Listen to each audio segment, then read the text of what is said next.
ਜਦ ਤੱਕ ਜੇਲ੍ਹ 'ਚ ਜਾਂ ਸਜ਼ਾ ਹੁੰਦਾ ਮੈਂ ਉਹਨਾਂ ਦੀ ਬੇਟੀਆਂ ਦੀ ਕਫਾਲਤ ਬਿਸਮਿਲ੍ਲਾ ਪੜ੍ਹ ਕੇ ਕਰਨ ਵਾਸਤੇ ਤਿਆਰ ਹਾਂ, ਕਿਉਂਕਿ ਮੇਰੀਆਂ ਹੀ ਬੇਟੀਆਂ ਨੇ, ਮਾਸ਼ਰੇ ਦੀਆਂ ਬੇਟੀਆਂ ਨੇ। ਮੇਰਾ ਅੱਲਾ ਉਹਨਾਂ ਬੇਟੀਆਂ ਨੂੰ ਦੁਬਾਰਾ ਇਸ ਬਾਪ ਨੂੰ मिलने की तौफीक अता फरमाए। अस्सलामुअलैकुम नाज़रीन, तैश और गुस्से में अक्ल से आरी हुए जिस शख्स ने अपनी बीवी को मारने की गर्ज से उसके घर पर हमला करके ससुर और साले को मौत के घाट उतार दिया था और बीवी को फायरिंग करके जख्मी कर दिया था, उस खतरनाक और शातिर मुलजिम को पुलिस थाना सदर लाला मूसा ने विद इन 1 मंथ, 1 महीने के अंदर अंदर गिरफ्तार कर लिया है।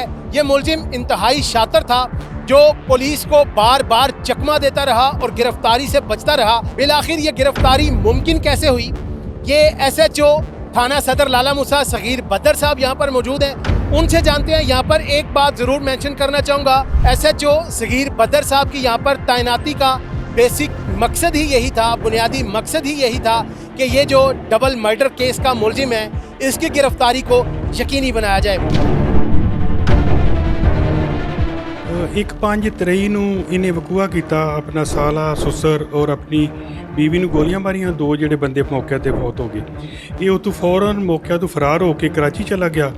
ਕਰਾਚੀ ਜਾ ਕੇ ਇਹਨੇ ਉੱਥੇ ਆਪਣੀ ਸਿਮ ਬੰਦ ਕਰ ਦਿੱਤੀ, ਉੱਥੋਂ ਇਹ ਵਾਪਸ ਆ ਗਿਆ, ਜਿਸ ਵਜ੍ਹਾ ਵਤੇ ਪੁਲਿਸ ਜਿਹੜੀ ਇਹ ਕਾਫੀ ਉਹਨੂੰ ਨਾਕਾਮੀ ਦਾ ਸਾਹਮਣਾ ਕਰਨਾ ਪਿਆ। ਜਿਹੜੀ ਕਰਾਚੀ ਦੀ ਆਖਰੀ ਲੋਕੇਸ਼ਨ ਆ ਰਹੀ ਸੀ, ਇਹ ਕਿਤਨੇ ਦਿਨ ਤੱਕ ਕਰਾਚੀ ਦੀ ਹੀ ਲੋਕੇਸ਼ਨ ਸਿਰਫ ਸੇਮ ਇੱਕ ਦਿਨ ਨਾ ਇਹ ਕਰਾਚੀ ਜਾਂਦਾ ਹੈ ਕਿ ਉੱਥੇ ਮੋਬਾਈਲ ਬੰਦ ਕਰ ਸਕਦਾ ਹੈ।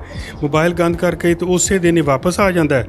ਪੁਲਿਸ ਅਫਸਰ ਕਰਾਚੀ ਟੱਕਰਾਂ ਮਾਰਦੇ ਰਹੇ ਲੇਕਿਨ ਇਹ ਨਾ ਮਿਲ ਸਕਿਆ।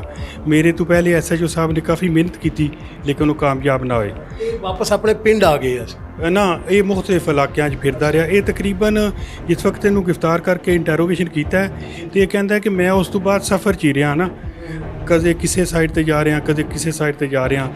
ਤੇ ਜਿਸ ਵਕਤ ਮੈਨੂੰ 18/5 ਨੂੰ ਇੱਥੇ DPO ਸਾਹਿਬ ਨੇ ਤਾਇਨਾਤ ਕੀਤਾ ਤੇ ਉਹਨਾਂ ਨੇ ਸਿਰਫ ਇੱਕ ਹੀ ਮਿਸ਼ਨ ਦਿੱਤਾ ਕਿ ਜੋ ਕਿ ਡਬਲ ਕਤਲ ਹੈ ਔਰ ਇਹਨੂੰ ਤੂੰ ਫੇਲ ਫੋਰ ਜਾ ਕੇ ਹੱਲ ਕਰਨਾ ਹੈ। ਪਹਿਲੇ SHO ਸਾਹਿਬ ਦੀ ਅੱਛੀ ਕਾਰਕਰਦਗੀ, ਲੇਕਿਨ ਉਹਨਾਂ ਨੂੰ ਮੈਂ ਸਿਰਫ ਇਸ ਗੱਲ ਕਿ ਕੋਈ ਕਾਮਯਾਬੀ ਨਹੀਂ ਹੋਈ ਤੇ ਤੂੰ ਜਾ ਕੇ ਇਹਦੇ 'ਚ ਭਰਪੂਰ ਮਿਹਨਤ ਕਰਨੀ ਹੈ। ਔਰ DPO ਸਾਹਿਬ ਰਾਤ ਨੂੰ ਰੋਜ਼ ਮੈਨੂੰ ਟੈਲੀਫੋਨ ਕਰਕੇ ਪੁੱਛਦੇ ਕਿ ਕੀ ਬਣਿਆ ਤੇ ਮੇਰਾ ਵੀ ਜ਼ਿਆਦਾ ਹੌਸਲਾ ਵੱਧਦਾ ਕਿ ਮੈਂ ਇਹਦੇ 'ਤੇ ਵੀ ਹਿੰਮਤ ਕਰਾਂ। ਔਰ ਫਿਰ ਮੈਂ ਉਹਦੇ 'ਤੇ ਹਿੰਮਤ ਕੀਤੀ। ਹਿੰਮਤ ਕਰਨ ਤੋਂ ਬਾਅਦ ਅੱਲਾਹ ਤਾਲਾ ਨੇ ਮੈਨੂੰ ਮੌਕਾ ਦਿੱਤਾ ਕਿ ਮੈਂ ਇਹਨੂੰ ਬਹੁਤ ਅੱਛੇ ਤਰੀਕੇ ਨਾਲ ਗ੍ਰਿਫਤਾਰ ਕਰ ਲਿਆ। ਕਿਹੜਾ ਬੇਸਿਕ ਐਸਾ ਪੁਆਇੰਟ ਸੀ ਜਿਹੜਾ ਇਹ ਵੀਕ ਛੋੜ ਗਿਆ ਸੀ, ਜਦੋਂ ਤੁਹਾਨੂੰ ਕਲੂ ਮਿਲਿਆ, ਤੁਸੀਂ ਜਿਹੜਾ ਮਤਲੂਬਾ ਜਗ੍ਹਾ ਜਿੱਥੇ ਇਹ ਮੌਜੂਦ ਸੀ ਉੱਥੇ ਪਹੁੰਚ ਕੇ ਤੁਸੀਂ ਇਹਨੂੰ ਹਿਰਾਸਤ ਵਿੱਚ ਲਿਆ? ਮੈਂ ਨਾ ਮੁਖਤਲਿਫ ਤਰੀਕਿਆਂ ਨਾਲ ਇਹਦਾ ਚੁੱਕੇ ਪਿੱਛਾ ਕਰਦਾ ਰਿਹਾ ਤੇ ਮੇਰੇ ਕੋਲ ਕਾਫੀ ਸਾਰੇ ਮੁਸਬਤ ਸ਼ਵਾਇਦ ਹੈ ਕਿ ਇਹ ਇੱਥੇ ਕਿਧਰੇ ਫਿਰਦਾ ਨਜ਼ਰ ਹੀ ਆਇਆ ਮੁਖਤਲਿਫ ਇਲਾਕਿਆਂ 'ਚ, ਲਾਲਾ ਮੂਸਾ ਦੇ ਕਰੀਬ। ਔਰ ਮੈਂ ਫੇਲ ਫੋਰ ਉੱਥੇ ਸਿਕਿਉਰਟੀ ਲਗਾ ਦਿੱਤੀ ਕਿਉਂਕਿ ਆਪਣੀ ਬੀਵੀ ਨੂੰ ਕਤਲ ਕਰਨਾ ਚਾਹੁੰਦਾ ਤੇ ਉਹ ਬਚ ਗਈ। ਮੈਂ ਮਹਿਸੂਸ ਕੀਤਾ ਕਿ ਦੁਬਾਰਾ ਬੀਵੀ 'ਤੇ ਹਮਲਾ ਨਾ ਕਰੇ। ਮੈਂ ਉੱਥੇ 2 ਪੁਲਿਸ ਅਫਸਰ ਮੁਸਤਕਿਲ ਲਾ ਦਿੱਤੇ ਤਾਂ ਕਿ ਤੁਸੀਂ ਨਵਾਂ ਕੋਈ ਕਤਲ ਹੋਣ ਤੋਂ ਮਹਿਫੂਜ਼ ਰੱਖੋ, ਇਹਨਾਂ ਦੀ ਸਿਕਿਉਰਟੀ ਫਰਾਹਮ ਕਰੋ ਇਹਨਾਂ ਨੂੰ। ਤੇ ਮੈਂ ਨਾ ਇਹਦੇ ਪਿੱਛੇ ਮੈਨੂਅਲ ਲੱਗ ਗਿਆ ਆਪਣੇ ਪੁਲਿਸ ਅਫਸਰ ਦੀ ਹਸੀਅਤ ਨਾਲ ਤੇ ਮੈਂ ਇਹਦਾ ਬਹੁਤ ਜ਼ਿਆਦਾ ਗਹਿਰਾਈ ਨਾਲ ਜਿਹੜੇ ਪਿੱਛਾ ਕੀਤਾ ਤੇ ਜਿੱਥੇ ਜਿੱਥੇ ਗੱਲ ਕਰਦਾ, ਜਿੱਥੇ ਜਿੱਥੇ ਰਹਿੰਦਾ ਆ, ਮੈਂ ਇਹਦੇ ਕਦਮਾਂ 'ਤੇ ਪੈਰ ਰੱਖਦਾ ਰਿਹਾ। ਮੈਂ ਇੱਕ ਜਗ੍ਹਾ 'ਤੇ ਪਹੁੰਚਿਆ ਜਿੱਥੇ ਮੌਜੂਦ ਆ ਇਹ ਗੱਡੀ 'ਚ ਆ। ਇਹਨੂੰ ਮੈਂ ਗੱਡੀ 'ਚ ਖੁਦ ਦਰਵਾਜ਼ਾ ਖੋਲ੍ਹ ਕੇ ਬਾਹਰ ਕੱਢਿਆ ਤੇ ਇਹਨੇ ਨਾਲ ਵਾਲੇ ਬੰਦੇ ਦਾ ਇਸ਼ਾਰਾ ਕੀਤਾ ਕਿ ਇਹ ਬੰਦਾ ਤੇ ਮੈਨੂੰ ਕੋਈ ਪੁਲਿਸ ਵਾਲਾ ਲੱਗਦਾ ਹੈ। ਤੁਸੀਂ ਉਸ ਟਾਈਮ ਸਾਦਾ ਲਿਬਾਸ ਵਿੱਚ। ਫਿਰ ਥੋੜ੍ਹੇ ਜਿਹੇ ਘੇਰੇ ਗਿਆ ਤੇ ਮੈਂ ਇਹਨੂੰ ਕਿਹਾ, ਇਹਨੇ ਦੁਬਾਰਾ ਨਾ ਉਹਨੂੰ ਇਸ਼ਾਰਾ ਕੀਤਾ ਕਿ ਕੋਈ ਖਤਰਾ ਹੈ ਤੇ ਮੈਂ ਫਿਰ ਇਹਦੀ ਕੰਡੀ 'ਤੇ ਹੱਥ ਰੱਖ ਕੇ ਮੈਂ ਕਿਹਾ ਮੈਂ ਹਾਜੀ ਸਗੀਰ ਅਹਿਮਦ ਹਾਂ, ਇੰਸਪੈਕਟਰ SHO ਸਦਰ ਲਾਲਾ ਮੂਸਾ। ਫਿਰ ਇਹਨੇ ਦੋਵੇਂ ਬਾਹਾਂ ਅੱਗੇ ਕਰ ਦਿੱਤੀਆਂ। ਇਹਨੇ ਆਖਿਆ ਜੀ ਮੈਨੂੰ ਗ੍ਰਿਫਤਾਰ ਕਰ ਲਓ, ਮੈਂ ਹਾਜੀ ਸਾਹਿਬ ਤੁਹਾਨੂੰ ਬੜੀ ਅੱਛੀ ਤਰ੍ਹਾਂ ਜਾਣਦਾ, ਤੁਹਾਡੇ ਨਾਂ ਤੋਂ ਵਾਕਿਫ ਹਾਂ, ਤੁਸੀਂ ਮੈਨੂੰ ਗ੍ਰਿਫਤਾਰ ਕਰ ਲਓ। पुलिस ऑफिसर जो होता है उसके अंदर भी ज़ाहिर है दिल होता है, दर्द होता है, इंसानियत होती है। इसके बाद की हमें जो इतलात मौसूल हो रही हैं वो एक बड़ी एक दर्द दिल रखने वाले इंसान की, उसके बाद का क्या वाक़या हुआ हमें वो भी बताइए। मैं जिस वक्त तफ्तीश मशहूर रहा तो मैं महसूस किया कि ਇਹਦੀਆਂ ਪਹਿਲੀ ਬੀਵੀ 'ਚ 2 ਬੇਟੀਆਂ ਹੀ ਆ ਤੇ ਦੂਸਰੀ ਬੀਵੀ 'ਚ 3 ਬੇਟੀਆਂ ਹੀ ਆ ਤੇ ਮੈਨੂੰ ਪਤਾ ਲੱਗਾ ਕਿ ਆਪਣੀ ਬੇਟੀਆਂ ਨਾਲ ਬਹੁਤ ਜ਼ਿਆਦਾ ਪਿਆਰ ਕਰਦਾ ਹੈ। ਮੈਨੂੰ ਇਹ ਵੀ ਦੱਸਿਆ ਗਿਆ ਕਿ ਜਿਹੜੀ ਇਹਦੀ ਵੱਡੀ ਬੇਟੀ ਉਹਦੇ ਨਾਲ ਇਹਦੀ ਜਾਨ ਹੈ ਤੇ ਮੈਂ ਜਿਹੜੇ ਉਹਨੂੰ ਉੱਥੇ ਫੜਿਆ ਤੇ ਮੈਂ ਕਿਹਾ ਅੱਲਾ ਨੂੰ ਜਾਨ ਦੇਣੀ ਹੈ ਤੇ ਕੋਸ਼ਿਸ਼ ਕਰਨੀ ਚਾਹੀਦੀ ਕਿ ਬਾਪ ਬੇਟੀ ਨੂੰ ਦੁਬਾਰਾ ਮੁਲਾਕਾਤ ਕਰਾ ਦਿੱਤੀ ਜਾਏ।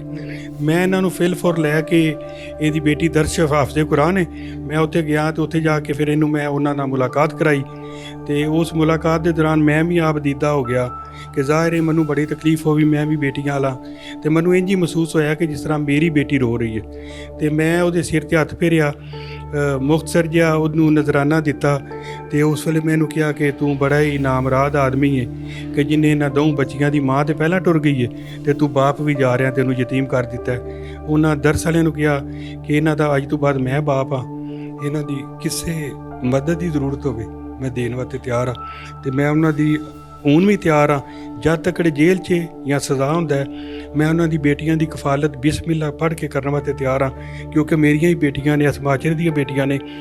ਮੇਰਾ ਅੱਲਾ ਉਹਨਾਂ ਬੇਟੀਆਂ ਨੂੰ ਦੁਬਾਰਾ ਇਸ ਬਾਪ ਨੂੰ ਮਿਲਣ ਦੀ ਤੌਫੀਕ ਅਤਾ ਫਰਮਾਏ ਤੇ ਇਹਨਾਂ ਦੇ ਮਾਮਲਾਤ ਵੀ ਕਿਸੇ ਐਸੇ ਤਰੀਕੇ ਤੇ ਪਹੁੰਚਣ ਤਾਂ ਕਿ ਮੁਲਜ਼ਮ ਨੂੰ ਸਜ਼ਾ ਵੀ ਮਿਲੇ और उन बेटियां को बाप भी मिले। ये जब गिरफ्तार हुआ है तो ज़ाहिर है इन्वेस्टिगेशन भी हुई होगी, तो क्या तफ्तीश में क्या सामने आया, क्या माइंडसेट था, क्या ये कोई पुराना ही जराइम पेशा है या कि कोई गैर इरादी तौर पर ये उस रात ये वकूआ अंजाम दे? वो जो बीवी है इसकी, ये उसे मोहब्बत करता था, बड़ी इसने कोशिश की कि वो बीवी आ जाए और इसकी सारी कोशिशें नाकाम होगी, जिस वजह से इसके अंदर बरूद बढ़ता गया। शुक्र अल्हम्दुलिल्लाह कि बच गए हैं। अगर ये जो इसका गुस्सा था उस घर में जितने बंदे थे ये सारे भी मार सकता था, और मैं समझता हूँ ये अल्लाह का करम है कि उस घर के 4-5 बच्चे और बड़े इसकी उस दरिंदगी से बच गए हैं। ये बारूद बन गया था, उसको राज़ीनामा करते करते वो राज़ी हो नहीं रही थी और ये राज़ी करना चाह रहा था, इसलिए ये सारा वकूआ इसने किया। नेक्स्ट स्टेप पुलिस का क्या होगा? गिरफ्तार तो इसकी गिरफ्तारी के बाद इससे आला कत्ल बरामद होगा और इसको अल्लाह को आदर नादर जान के बिल्कुल 100% बैरट के मुताबिक चलान अदालत किया जाएगा ताकि इसको इसके किए की सज़ा मिल सके। बहुत शुक्रिया सर आपका टाइम देने का जी।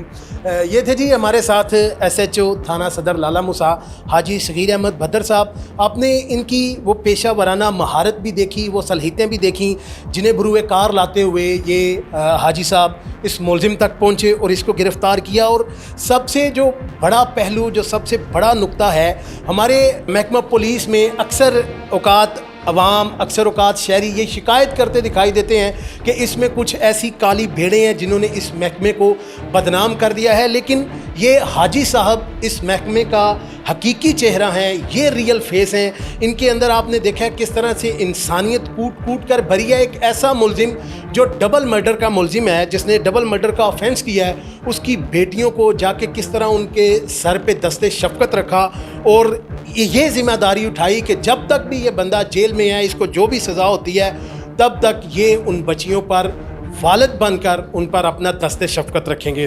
तो हम हाजी साहब के लिए भी दुआ गो हैं कि इंशाल्लाह अल्लाह ताला इन्हें आगे भी इसी तरह मज़ीद कामयाबियों से हमकिनार करे और ये फिर से इसी तरह से अपनी पेशा वराना सलहितें बरूए कार लाते हुए मज़ीद मुलजमान, मज़ीद मुजरमान पकड़ें।